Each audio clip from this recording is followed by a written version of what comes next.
Until about late 2018, I was brainwashed to be poor. I was fortunate enough to stumble upon the right books, YouTube channels, and mentors that helped me break free of this propaganda I was being told my whole life. In this video, I'm gonna take you on a journey of all the realizations I had in hopes that one day you can be financially free too. Without further ado, let's dive into the first realization. The first thing that made me realize I was being brainwashed is that the education system is broken, and here's why. First of all, the public school system teaches you meaningless skills all the way through K through 8. I mean, how many of these skills do you actually remember? Ask yourself. In my opinion, the core problem with the education system is that it's not tailored to each student. Every student has their own learning needs, and when I was in high school and before that, they only had like accelerated and remedial programs depending on your learning level. Some people are tactile learners, some are auditory, visual. You learn in different styles in different ways, engaging different senses. If you just tailor it all to lecture-based classrooms, you're alienating so much of the class, and I was one of those. I thought I was bad at many skills when the truth was my teachers weren't teaching it to me properly. And this brings me to that point. Now that you're through school thinking you know what you're good at and what you're not, now they sell you this dream. All right, guys, time to go to college. You just graduated high school. That's the goal in life. That's the magical goal. Go to college and get a job. That's the epitome of success. Well, guess what a typical 18-year-old does? It doesn't know any better. They go to college, they party it up, have a great social life, and then graduate with a major that has no market value whatsoever. For example, sociology. But do you know what does happen? Unless they were fortunate enough to have parents pay for their college, now they graduate with tons of debt where they're forced to rent their time for years to come while they pay it back.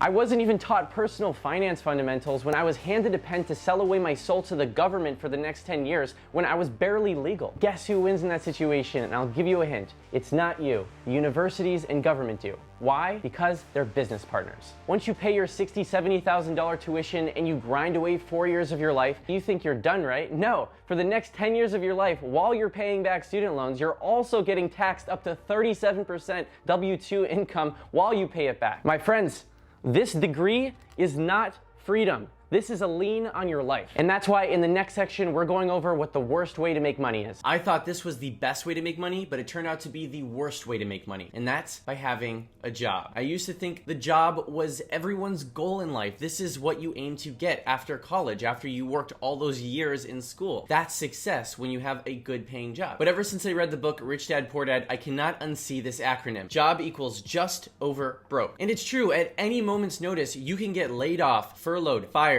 for whatever reason. It could be completely out of your control, even if you're the best employee. And now, if you have one stream of income, now you are back on the streets looking for another job because you don't have any alternatives. This is why people who are entrepreneurs or millionaires always diversify their income. And for me, for example, I do editing work, I have brand deals, I'm working on building my life coaching business. Having these different income streams is great because if one fails, then you have the others to kind of support you, even if it's not 100%. And here are some more things about why I despise jobs so much. First of all, you are renting your time for money. You can only work a finite amount of hours during the work week. Even if you have a salary and you don't get paid by the hour, that's a cap on how much income you can make. When I watched this video by Mr. Wonderful, it really put me into perspective. A salary is the drug they give you when they want you to forget about your dreams, because it's very easy to stay in that world where somebody is mitigating your risk. You just have to perform certain tasks, do them well, for a third of your day, and they will feed you a salary. Some people don't even get paid enough to get by, but if you're lucky like me and I got paid 6 figures, they pay you just enough to be comfortable. Your employer makes you so reliant on them that you're afraid to quit because not only are they paying your financial needs, but they're helping you with your medical needs too. It's almost like you're living at home at your parents' house and they're supporting you, and you're like, I want to leave my parents' house, but I know as soon as I leave my parents' house, they're going to stop supporting me. A couple other reasons why this is the worst way to make money is because it's taxed the most. For example, you get taxed up to 37% depending on your income.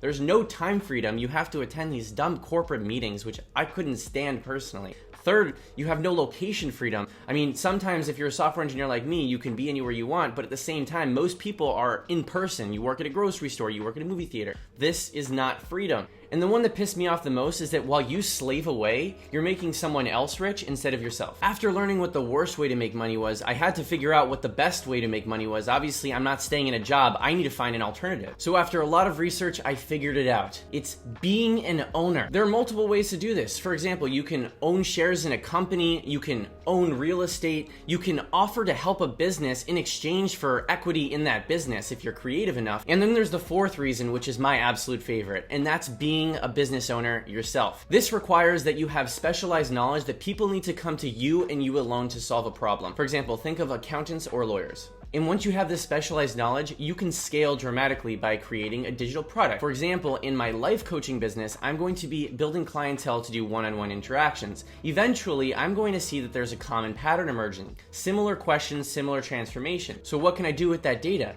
You create a course. You take the common answers you're giving and then turn them into videos to which you sell online. How do you think the big guys on YouTube are doing it? You think they answer the same question every single time? Eventually it gets old and you want to create a course for it. It's not a new concept, guys. So many ways you can do it. This quadrant by Robert Kiyosaki really opened my eyes and I wanted to share it with you. First of all, you have on the left side here, on the top left side, you start out as an employee, all right? This is almost one of those necessary evils that we all have to do. Where you trade time for money, this is what you're used to doing. You go to school, you get a job, and you work for someone else. That's you renting time for money. Then eventually, this is where I'm at right now. When you build up the courage and you decide to go to the next phase in your life, you become self-employed, okay? So that's the ES. Now you are like a freelancer, you're still doing all the work yourself, but at the same time, you're on your own schedule. You have infinite income potential because now you can take on as many clients as you can handle. And this is more powerful, in my opinion, because it leads you to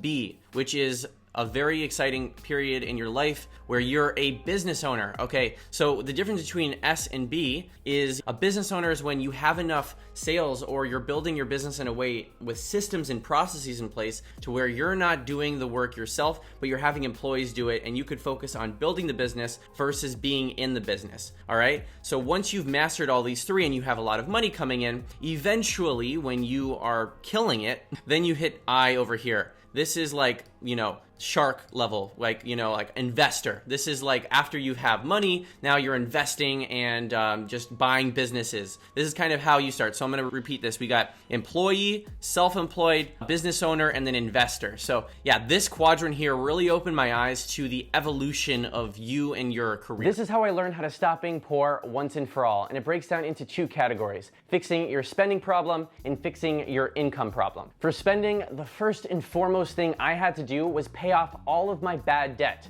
This included my student loans. I define bad debt as any debt that doesn't make you money. It's time to pay off this life lien and get your freedom back, baby. Number two, stop spending your disposable income on random crap. And I mean literally anything that you don't absolutely need that doesn't have utility. Personally, I have a huge taste for electronics. If it was up to me, my entire house would be littered with new gadgets. But they're expensive, so I said I'm holding off and using them as a reward system for when I reach my goals. Now, what do you do with that remaining money instead? You save and invest it. You build yourself an emergency fund, 3 to 6 months. I recommend 6 months to a year, and then you invest the rest in the stock market and you build a business. You do whatever you can with that, call it capital, and then build something with it. If you want me to make a video on how to invest for beginners, just leave it in the comments and I'll make it. Once you fix your spending problem, now you have to fix your income problem. The first way to do this is by investing in yourself by building valuable skills and specialized knowledge. For many, including myself, this meant getting experience on the job. Unfortunately, it's one of those necessary evils. Once you're confident enough with that skill set, then you can start picking up additional freelance clients on Upwork or Fiverr or these websites that help you pick up the same work you're doing on the job,